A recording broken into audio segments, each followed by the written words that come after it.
Eh, Oke, baik. Sebelumnya, Assalamualaikum warahmatullahi wabarakatuh.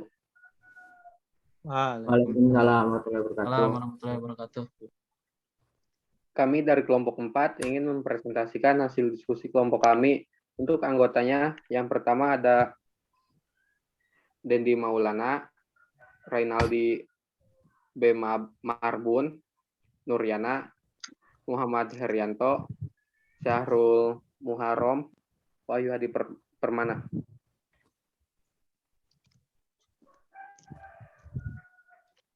K3 itu apa sih? Singkatnya, K3 adalah semua ilmu dan penerapannya untuk mencegah terjadinya kecelakaan kerja, penyakit akibat kerja, dan sebagainya. Apa fungsinya?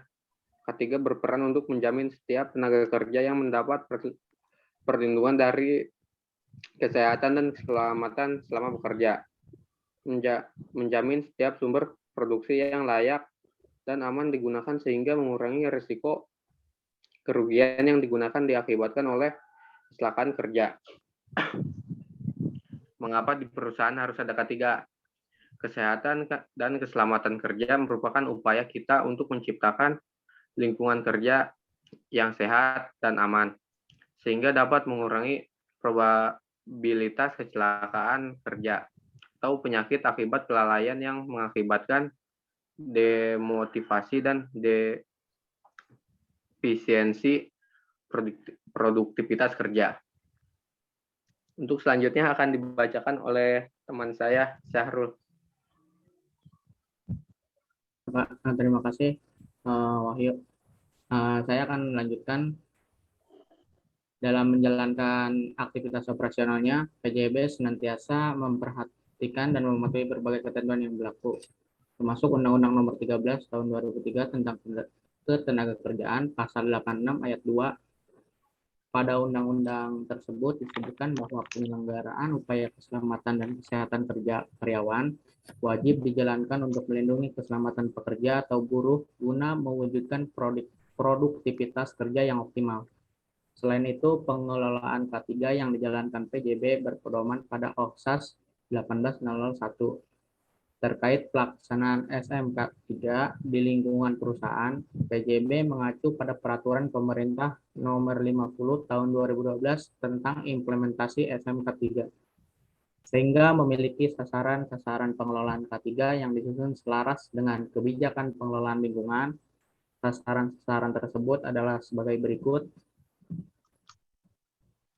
Yang pertama, seluruh parameter pengelolaan K3 memenuhi ketentuan peraturan pemerintah terkait dengan peraturan K3 yang berlaku.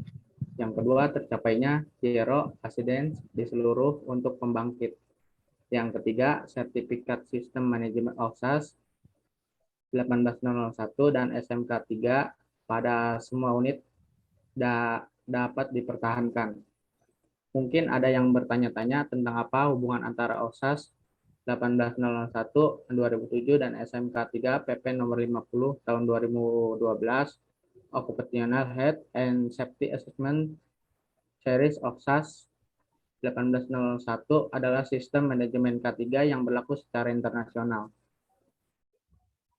Sedangkan SMK 3 berlaku secara nasional dan merupakan perundangan yang dibuat pemerintah Indonesia melalui Kemenaker RI.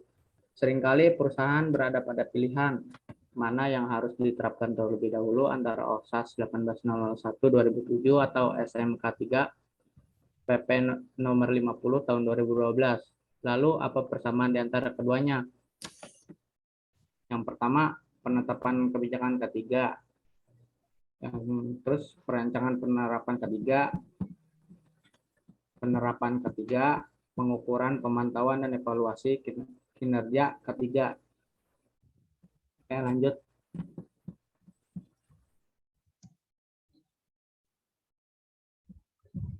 Di sini juga PJB melaksanakan berbagai kegiatan terkait keselamatan dan kesehatan kerja di lingkungan perusahaan dengan perincian sebagai berikut.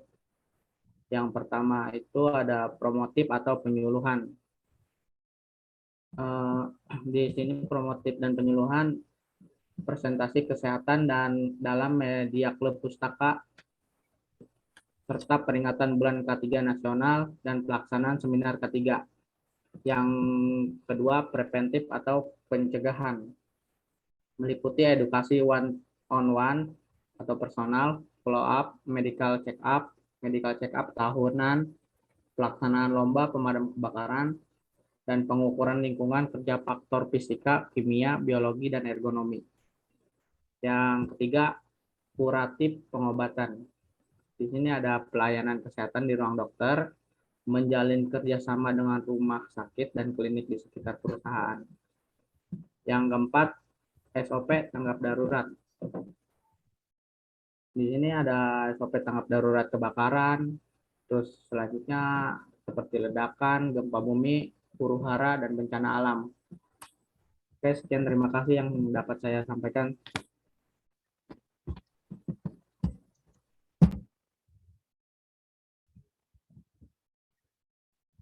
Selanjutnya dilanjutkan oleh Dendi.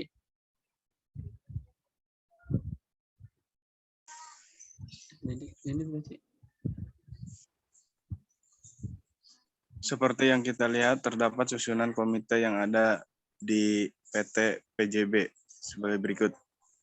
Dimulai dari komite yaitu Bapak Dedeng Hidayat, lalu di bawahnya ada tim Sekdekom, yaitu ada Bapak Endang Sugiarto, Kartono, dan Prita Iptita. Lalu di bawahnya ada komite manajemen risiko dan kepatuhan, yang diketuai oleh Bapak Jisman P. Huta Julu, ditemani oleh Emir Kresna Wardana sebagai wakil ketua, lalu ada Bambang Istianto sebagai sekretaris, dan Bapak Gigih Udi Atmo sebagai anggota.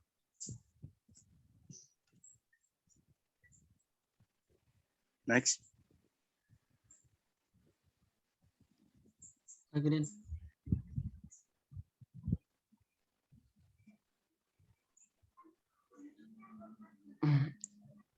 Oke. Di PT Pembangkit Jawa Bali juga terdapat budaya terkait dengan kesehatan keselamatan kerja, antara lain sebagai berikut.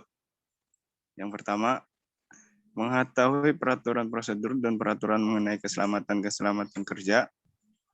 Yang kedua, mematuhi peraturan dan prosedur mengenai kesehatan dan keselamatan kerja. Yang ketiga, saling mengingatkan apabila terjadi kondisi dan perilaku tidak aman. Yang keempat, melaporkan apabila terjadi kondisi perilaku tidak aman, NIRMIS, kecelakaan kerja sesuai dengan prosedur dan peraturan yang berlaku. Yang kelima, mengutamakan tindakan pencegahan dan menghindari terjadinya kecelakaan kerja. Yang keenam, atau yang terakhir, menghormati pihak yang berwenang untuk menghentikan terjadinya keadaan tidak aman. Apa itu NIRMIS?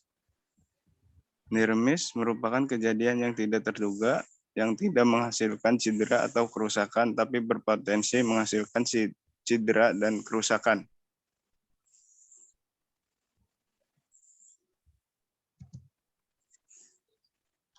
Oke, selanjutnya akan dibacakan oleh saya sendiri.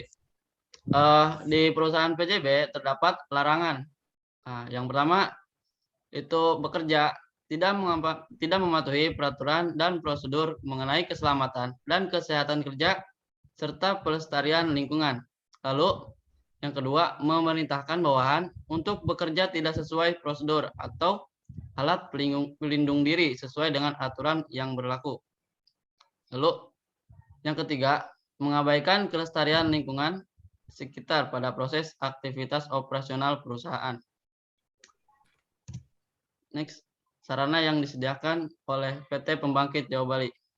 Sebagai wujud komitmen terhadap pengelolaan K3 di lingkungan kerja, PJB menerapkan SMK3 yang berfungsi sebagai sarana untuk memastikan pelaksanaan setiap aktivitas pekerjaan sesuai dengan standar operasi prosedur atau SOP dan standar K3 yang berlaku. Pengelolaan terkait hal tersebut dijalankan di bawah pengawasan dan pembinaan oleh Subdirektorat Lingkungan dan K3. di unit dan kantor pusat PJB sesuai OHSAS 18001. Baik, selanjutnya dibacakan oleh Ray. Baik, di sini ada data-data insiden di PJB. Terkait dengan data insiden, Sekretaris Perusahaan Muhammad Bardan mengatakan untuk komitmen itu. Dia mengatakan dengan adanya bulan ketiga nasional yang rutin dirayakan PT PJB yang membuat para pekerja lebih termotivasi sehingga dapat meminimalisir terjadinya kecelakaan kerja. Kami peduli kepada keselamatan kerja karyawan. Buktinya, Python Unit 1 dan 2 dapat penghargaan dari Kementerian ISDM Subroto, Award untuk industri kelistrikan yang besar. Bahkan di Python ini selama 20 juta jam kerja tidak terjadi kecelakaan kerja apapun, jelasnya. Next. Nah, di sini ada data-data finansial perusahaan dari PT PJB. Nah, sebagai berikut, aset lancar di tahun Desember 2020, kas dan setara kas 3,511,113. Deposito berjangka 325,046. Piutang usaha, piutang lain-lain 25,296,923. Bagian lancar 182,172. Persediaan pajak dibayar di muka 1,546,239. Bagian lancar biaya dibayar di muka 733,167. Dan uang muka 91,882. Jumlah aset lancar 31,686,542. Jumlah aset 175,561,020.